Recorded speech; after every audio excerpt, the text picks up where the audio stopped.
Ça vous fait rêver, Romain, je sais. Ah, j'ai hâte. Tout de suite, les audiences d'hier soir. Et on commence avec la nouvelle série de TF1, série américaine. Bon, c'est pas terrible, hein. Oui, effectivement, je vous rappelle que la Une avait reporté son lancement la semaine dernière en raison de l'actualité. C'était donc le lancement officiel hier soir de Chicago Police Department. 4 400 000 sur la soirée, 18,1% avec un premier épisode à 4,7 millions. C'est vrai que sur cette case du mercredi soir, TF1 nous avait habitués à beaucoup mieux, notamment avec la série Esprit criminel. La deuxième place, et là c'est la surprise, Jean-Marc, c'est M6 avec un nouveau numéro de l'émission Patron Incognito avec un chef d'entreprise qui se déguise, se grime pour suivre le quotidien de ses employés. Eh bien, le programme est loin d'être passé incognito. 3 800 000 téléspectateurs et 15,4%. C'est un record pour cette émission. Meilleur score donc pour Patron Incognito. Voilà qui va faire plaisir par exemple au patron d'Endemol qui était avec nous hier sur Europe 1. Effectivement, on a dû lui porter bonheur encore une fois. Ouais, encore ça une arrive fois, souvent. voilà. Hein. Il faut venir sur Europe 1, sachez-le, pour faire de l'audience. Troisième place pour France 2. Hier, la série Accusée. Là aussi, c'était un lancement. Cette soirée qui va être diffusée sur 3 mercredis. 2 épisodes hier soir. Le premier, c'était avec Clémentine Célarié. Le deuxième, avec Laurent Deutsch. Eh bien, ça fait 3,5 millions sur la soirée et 14,5%. On est là dans un mouchoir de poche entre M6 et France 2. Au pied du podium, on retrouve France 3 avec du foot, quart de finale de la Coupe de la Ligue. Lille-Nantes. Les Lillois qui se sont imposés 2-0 face aux Canaries. Eh bien, l'audience, elle, ne s'est pas envolée pour France 3. Moins de 2 millions de téléspectateurs, 8,2%. C'est difficile, hein. Le foot sur France 3, on voit que ça avait fait un meilleur score avec le PSG. Mardi sur France 2, on était à 3,5 millions de téléspectateurs. Et du côté de la TNT? Ah bah alors là, pas grand-chose.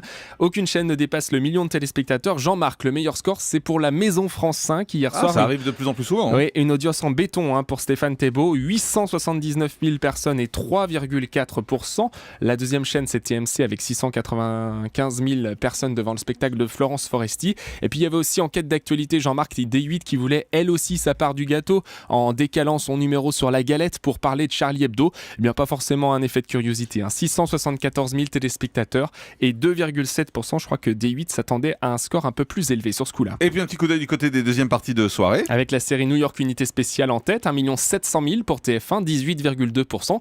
Et puis c'était le retour d'un soir à la Tour Eiffel avec Sophie Davant comme invitée hier aux côtés d'Alessandra Sublet.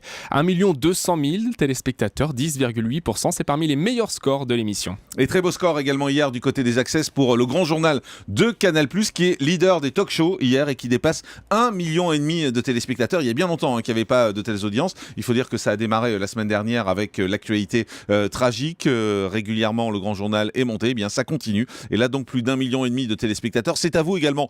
Profite de cette actualité avec un peu plus d'1 million de téléspectateurs. Et du côté de Cyril Hanouna, c'est stable. C'est 1 200 000, c'est-à-dire dans sa moyenne. Oui, effectivement, 1 200 000, c'est ce qu'on voit depuis quelques temps. Alors peut-être souffre-t-il justement de la locomotive. C'est vrai que le maillon faible enregistre de moins bons scores qu'à prendre ou à laisser. Peut-être le score de Cyril Hanouna trouve justement sa réponse ici à un score un peu plus faible que celui qu'on avait ces derniers temps avec 1 500 000 téléspectateurs pour D8. Notez que le juste prix est en forme. Jean-Marc, on n'en parle pas souvent, mais c'est vrai que Vincent Lagaffe est en tête avec 21% du public et 4 200 000 téléspectateurs. Merci beaucoup.